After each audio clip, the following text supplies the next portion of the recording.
can turn the world on with her smile?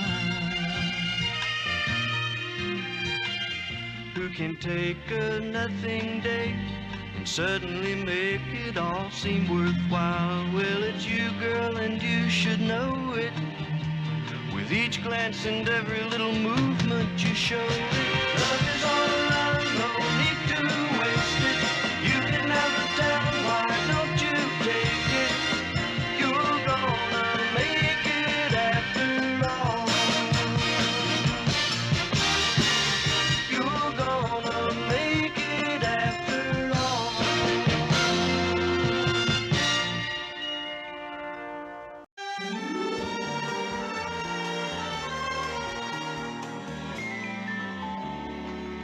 Morning, Mayor. Hi, Murph. Hey, what you looking for?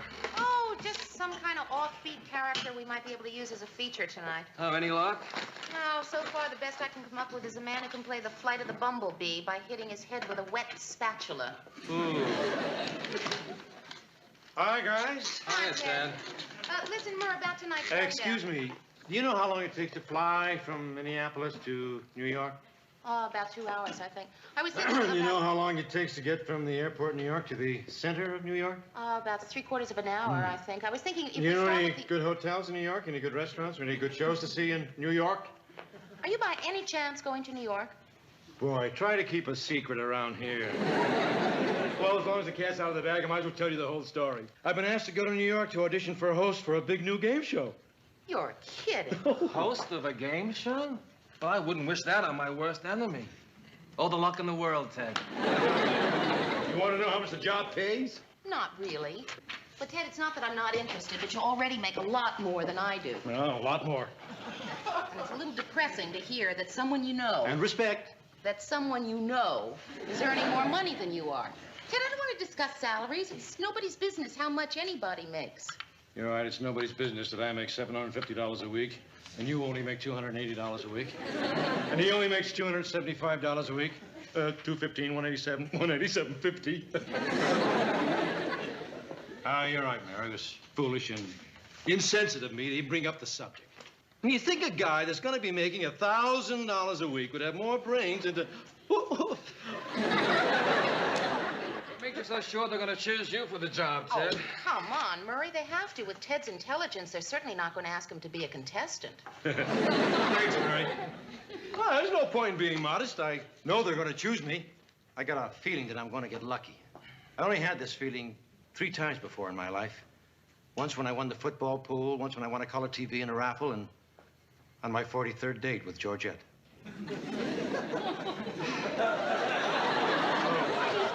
Gotta break the bad news to the big fella. Well, I hate to do this. It's gonna break the big lug's heart. Lou, I've got something to tell you. Better brace yourself, Lou. I've been asked to go to New York to try out for a host of a new game show. I know this may come as a shock to you, but if I get it, I'm afraid it means I'm gonna have to leave WJM News. Oh, lots of luck, Ted. Any calls, Mary? No.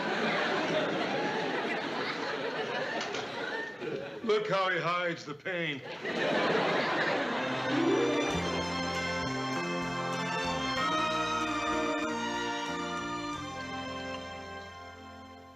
Georgette, would you like some more buttermilk? No, thank you. I've already had 2 glasses. I really appreciate your inviting me over to brunch, Mary. It's lonely with Ted gone. Georgette, he's only been gone a few hours. Yes, but with Ted, a few hours can seem like a lifetime. I know. Everything was really delicious, Mary. Thanks. I especially love the mushroom omelet. You make it exactly the same way I do. Oh, really? Yes, you'll have to give me the recipe sometime.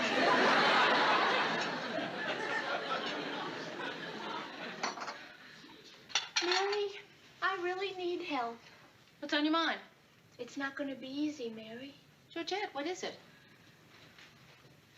It's something I can't discuss. Well, Georgette, if you can't discuss it, then how can I help you? I told you it wasn't going to be easy. Okay, I'll tell you what, why don't you just say it straight out, just... I have an impure thought, and I'm ashamed of myself for having it. Phew. When I dropped Ted off at the airport this morning, I wished him good luck with his audition. But down deep, do you know what I was really hoping? I was hoping he'll fall on his keister. Please forgive my language. It's just the buttermilk talking. Mary, if Ted gets this audition and goes to live in New York, he'll forget all about me. Oh, Georgette. Ah. After 2 weeks there, he'll have Barbara Walters breaking down his bedroom door. I can't believe that. Neither could I when Ted told me. Mary, what am I going to do? Well, in the first place, you're going to stop feeling guilty about the way you feel. I mean, Georgette, I've known you for 3 years. I think I can honestly say you have never had an impure thought in your life. And in the second place, I really don't think you have anything to worry about. I mean, Ted is a very talented man. But New York is highly competitive. I don't think Ted has a chance of making it. With the quiz show or with Barbara Walters?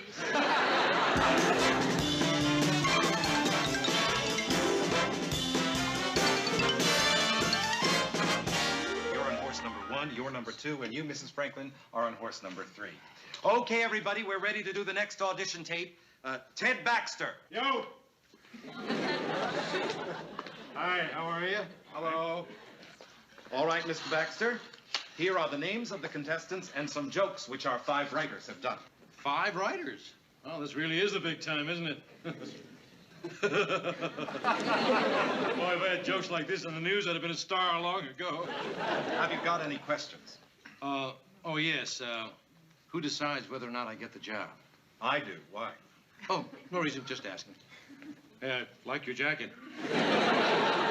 Thanks. Nice shirt, smart tie. Ted, you want to take your place? Yeah, right. Okay, places, everybody. Great shoes. Ted Baxter audition, take 1. Ladies and gentlemen, it's time now to play $50,000 steeplechase. And here, coming around the home stretch and the clubhouse turn, is your quizmaster, Ted Baxter!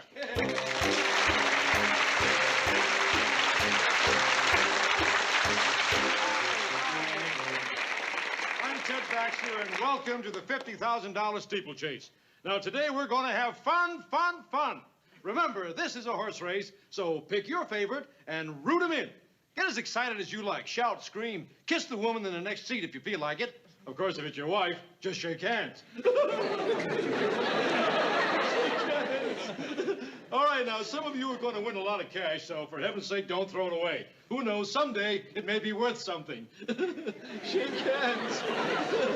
All right, now let's meet our contestants before they get saddle sores. Number 1, Elliot Jensen from Denver, Colorado. Let's hear it for Elliot. How you doing, Elliot? Good guy. Welcome to the show, Elliot. All right, now, what do you do in Denver, Elliot? I own a filling station, Ted. A filling station, huh? What a coincidence. So does my dentist. Nice to meet you. Hey, number 2, Mrs. Charlotte Gruen of Pasadena, California. Welcome to the show. Good to have you here. Listen, Mrs. Gruen, it says here that you teach swimming. Is that right? That's right. Well, stick around. After the show, maybe you and I can go into a few dives. All right, number 3, Mrs. Joyce Franklin of Cape Cod, Massachusetts. Let's hear it. How are you, Mrs. Franklin? Welcome aboard. Listen, I understand you're married to a fisherman. Is that right? That's right. I'll bet when you go to bed, you tell him, not tonight, I have a haddock. Okay, for enough frivolity. It's time to play $50,000 steeplechase. Now, on each of your horses, you'll find a little button. Now, as soon as you know the answer to a question, you just press your button.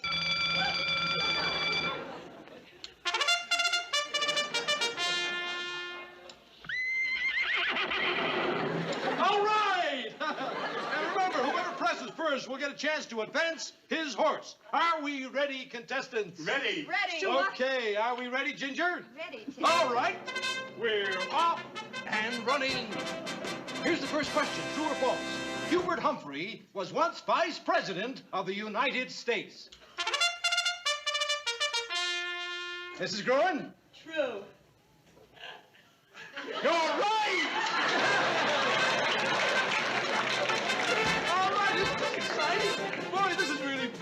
Okay, now the next question, true or false?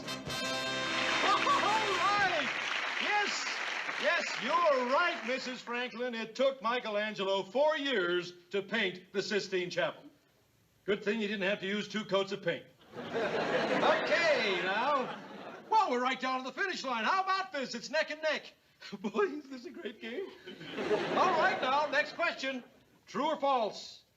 Charlotte Bronte is the author of Wuthering Heights. Oh, gosh, this is exciting. I can't stand it. Remember, you have only 5 seconds before the gate closes. All right, Mrs. Gruen has blown her bugle. Now, if she gives the right answer, she wins the race. But remember, Mrs. Gruen, you're in a penalty situation, which means that if you give the wrong answer, your horse breaks its leg and you have to shoot it. All right, now, what is your answer, Mrs. Gruen? False. I think it was Emily Bronte. Did you say false? You're right! You're absolutely right. Your horsey is working. Isn't that wonderful? Your horsey crossed. Thank you. All right. Thank you. Her horsey crossed the finish line. Thank you very much. You did a very nice job. Oh, thank you very much. We still have some other people to see. We'll be in touch with you next week. Oh, that's all right. I understand. No rush.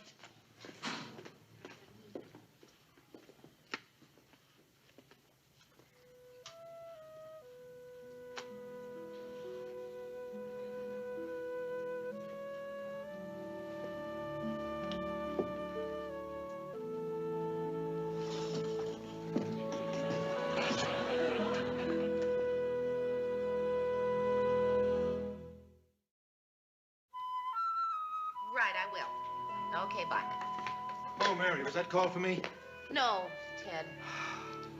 Ted, you know, it's been almost 2 weeks since you went to that audition. Don't you think it's about time you maybe face the fact that you didn't get the job? I got the job, Mary. I got the job. I'm sorry. Who am I kidding? I didn't get the job. They'd have called me by now. Why didn't they hire me? I was wonderful in it. Maybe they're anti-Semitic. Ted, you're not Jewish. I know, but I didn't tell them that.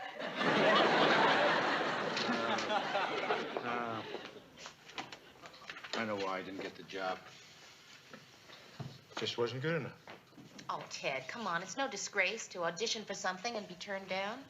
I'm sure that Laurence Olivier has been turned down for things. I didn't know he did game shows. Thought he just did commercials. Oh, Mary, I wanted to do that job so bad. Oh, Ted, you didn't. Yes, I No, did. you didn't. Think about it. I mean, some of those game shows are so silly, the idiotic rules. Oh, no, Mary. It's not idiotic. I mean, it's a wonderful game. It's like a real horse race. I love that game, Mary. But, Ted, I mean, the contestants made to look ridiculous. Oh, the silly no, costumes. they didn't look ridiculous at all. They just wore little jockey hats and sat in wooden horses. It was all very dignified, Mary. I'd put my own mother on that horse. The right price should put your mother under a horse. Come on, think about it. Even if they picked you for it, you wouldn't go to New York. You couldn't leave us. This is your home. Yeah, you're right. What do I want to go to New York for? This is where my friends are, the people that I want to be with, people that love me, that I love. You're right. Newsroom? Yes, just a minute. Ted? New York. Maybe this is my ticket out of this dump. Hello? Yes. What? All right, I understand. Right, okay. Well, thank you very much. Goodbye. I got the job! I got the job! Oh, Mary! Mary! I got the job! I got the job! Lou!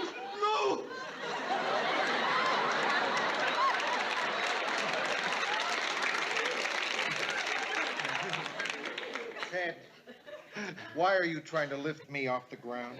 I got the job, Lou! Oh, okay. I got the job!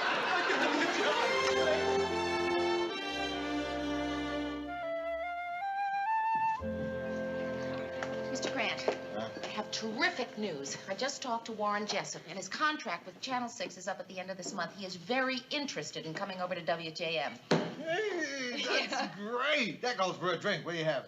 Scotch and soda. 2 scotch and sodas, please. Boy, Warren Jessup. Yeah. He's terrific. He's about the best anchor man around town. I'll bet he'll really boost our ratings. Yeah. No, we can just have Andy fill until he's free. Right. I mean, Warren is so bright and personable. I just know with him we can put on a show we'll really be proud of. Absolutely. Here you are. Okay. To the new WJM News.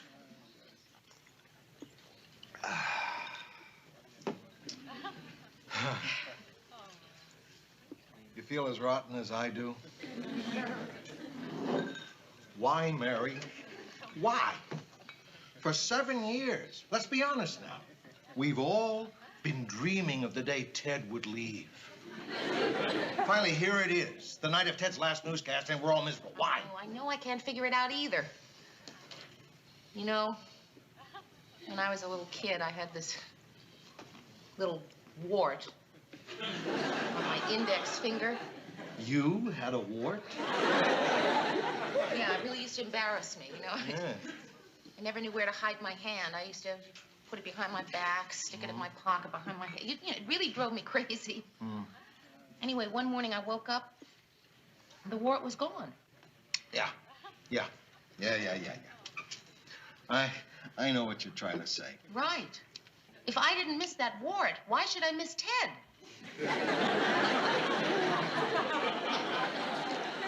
Well, Mr. Grant, I know all about Ted's shortcomings, how he's driven us bananas over the years. I'm aware of all that, but is it possible? I mean, is it just possible that deep down, underneath everything, we really like Ted?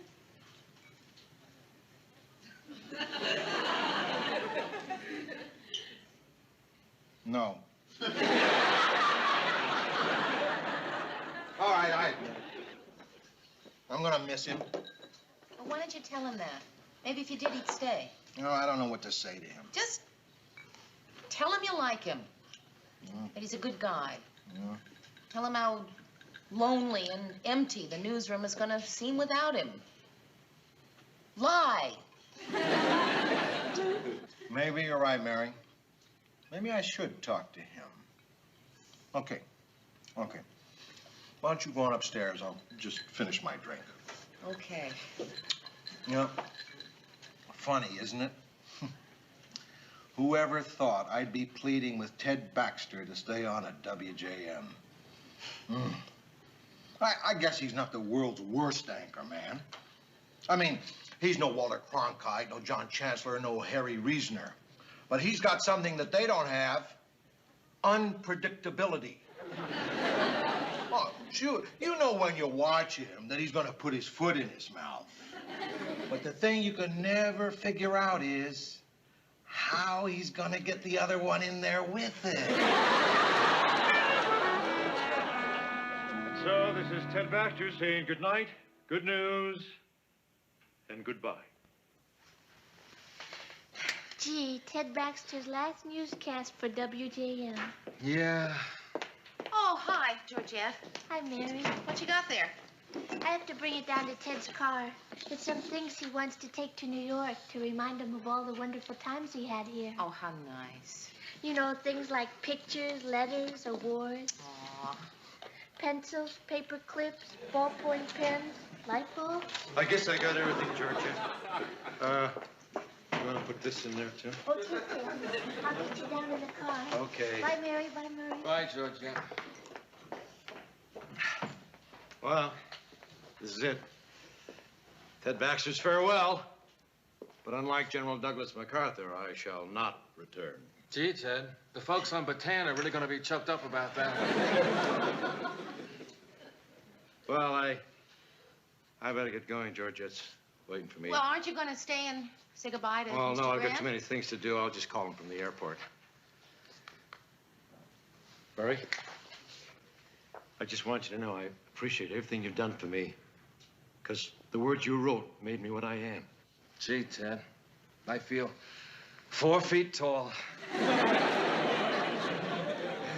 Mary? Oh. Oh, Ted.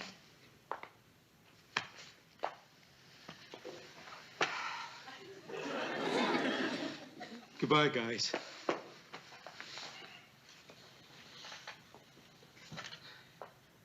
Goodbye. Stay. What? What did you say, Lou? Lou?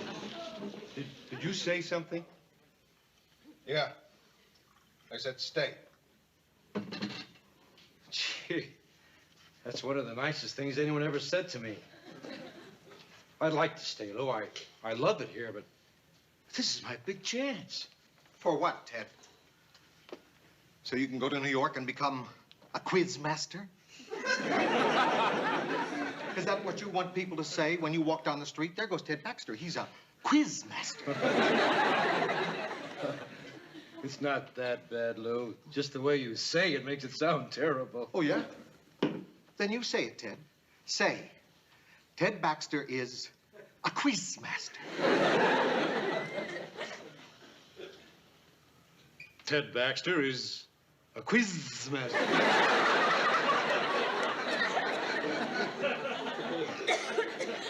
You see, Ted, you have to do what you think best.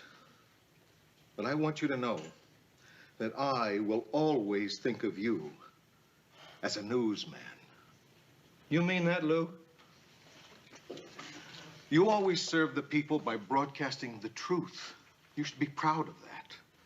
Oh, sure, there are lots of other jobs that pay more, that are less demanding, but they contribute nothing toward the public's well-being or understanding. A newsman's life has meaning. I mean, you were following in the tradition of men like Charles Collingwood, Elmer Davis, and Edward R. Murrow. There's no finer way a man can spend his life than that. Ted, you were part of a great profession. You were something very special. Something very, very special. You were a newsman.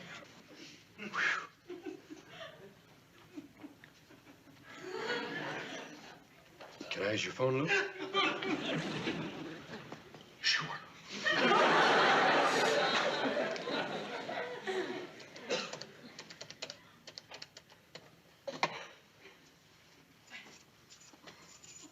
Mr. Hillman, please. Hello, Mr. Hillman. This is Ted Baxter, Minneapolis. I want to thank you for offering me the job, but I've been thinking it over, and I've decided that I want to stay here in the newsroom. What? Really?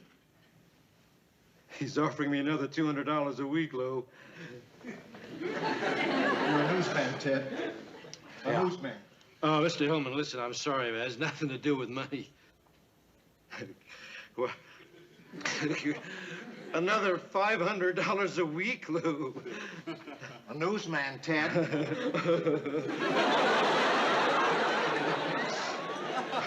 I'm sorry, Mr. Hillman.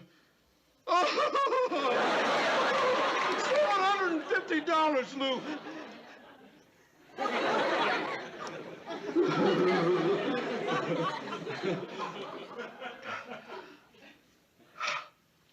Mr. Hillman, I'm sorry.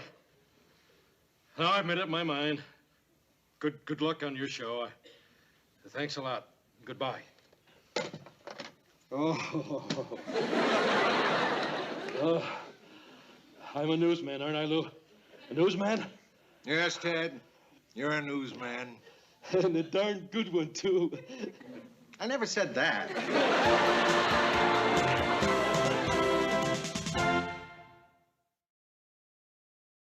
An international incident was narrowly averted today when a Russian fishing vessel agreed to withdraw from Norwegian territorial waters. Speaking of fish, I'll bet when the captain of that Russian vessel goes to bed tonight, his wife is going to tell him, not tonight, I have a haddock.